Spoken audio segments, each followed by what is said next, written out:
प्रिय विद्यार्थियों नमस्कार। हिंदी की ऑनलाइन शिक्षण व्यवस्था में आप सबका हार्दिक अभिनंदन, स्वागत। आपने समाचार पत्रों में एक पंक्ति पढ़ी होगी। मोदी जी ने कहा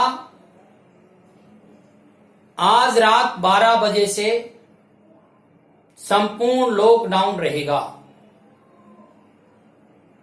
ये जो एक वाक्य है, मोदी जी ने कहा आज रात 12 बजे से संपूर्ण लॉकडाउन है, इसमें मोदी शब्द को रेखांकित करके प्रश्न पूछा जाए कि रेखांकित पद में कौन सी संज्ञा है,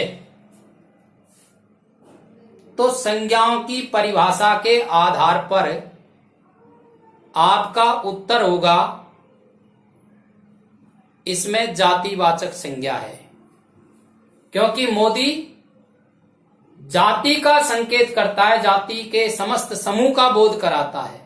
लेकिन यहां मोदी जाति का संकेत न करके और मोदी शब्द का तात्पर्य है नरेंद्र मोदी, इसलिए इसमें व्यक्तिवाचक संज्ञा है।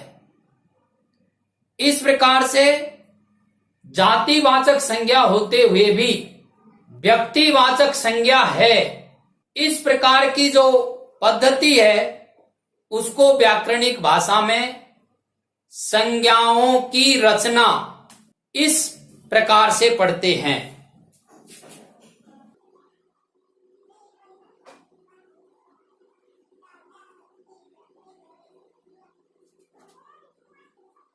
संज्ञाओं की रचना। अब संज्ञाएं तीन हैं, व्यक्तिवाचक संज्ञा, जातिवाचक संज्ञा और भाववाचक संज्ञा। आज हम यहां व्यक्तिवाचक संज्ञाओं की रचना कैसी होती है उसका अध्ययन करेंगे।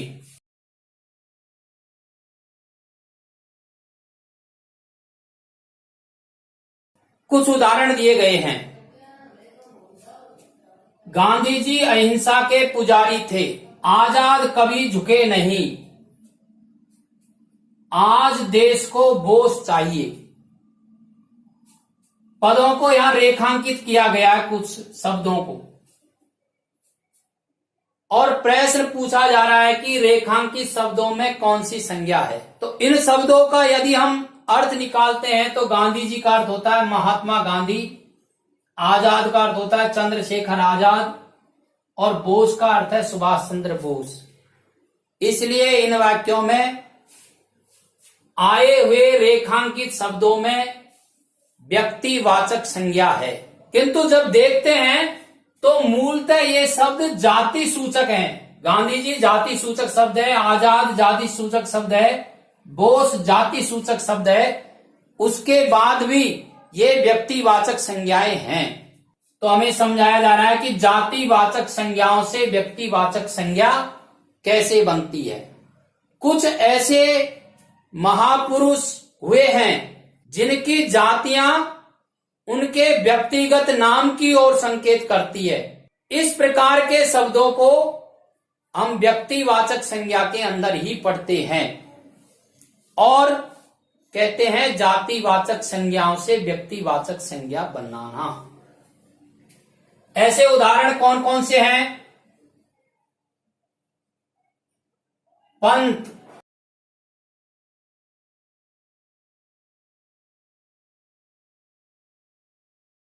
अर्थ होगा सुमित्रानंदन पंत।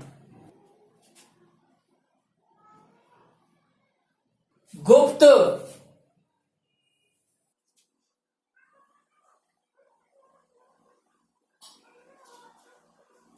इसका तात्पर्य मैथिली शरण गुप्त से है।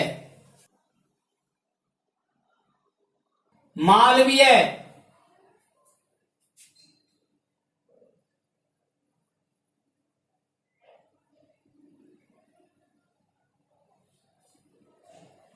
मदन मोहन मालवीय, ये ऐसे शब्द हैं जो जातिवाचक होते हुए भी और व्यक्तिवाचक संज्ञाओं के रूप में प्रयुक्त किए जाते हैं। इसलिए व्यक्तिवाचक संज्ञाओं की रचना का एक रूप है जातिवाचक संज्ञाओं से व्यक्तिवाचक संज्ञाएं बनाना।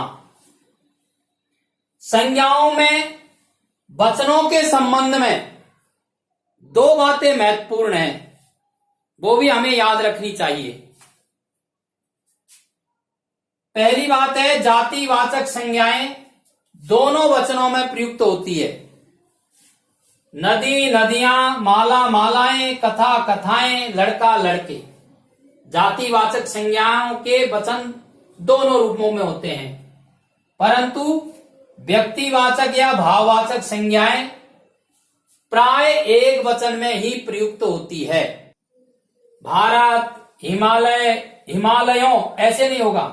वीरता, सत्य, अहिंसा, ताजमहल, अन्य और भी उदाहरण हैं।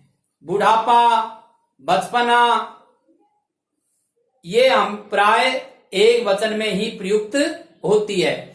इस प्रकार से आज के प्रकरण में हमने व्यक्तिवाचक संज्ञाओं की रचना का अध्ययन किया है। इसी प्रकार जातिवाचक संज्ञाओं की रचना कैसे होती है, भाववाचक संज्ञाओं की रचना कैसे होती है, इसका अध्ययन हम आगे के प्रकरण में करेंगे। आप इस वीडियो को लगातार देखते रहने के लिए सब्सक्राइब करें और इसका स्क्रीनशॉट लेकर के कम से कम 2 बार इसको सुनें। धन्यवाद।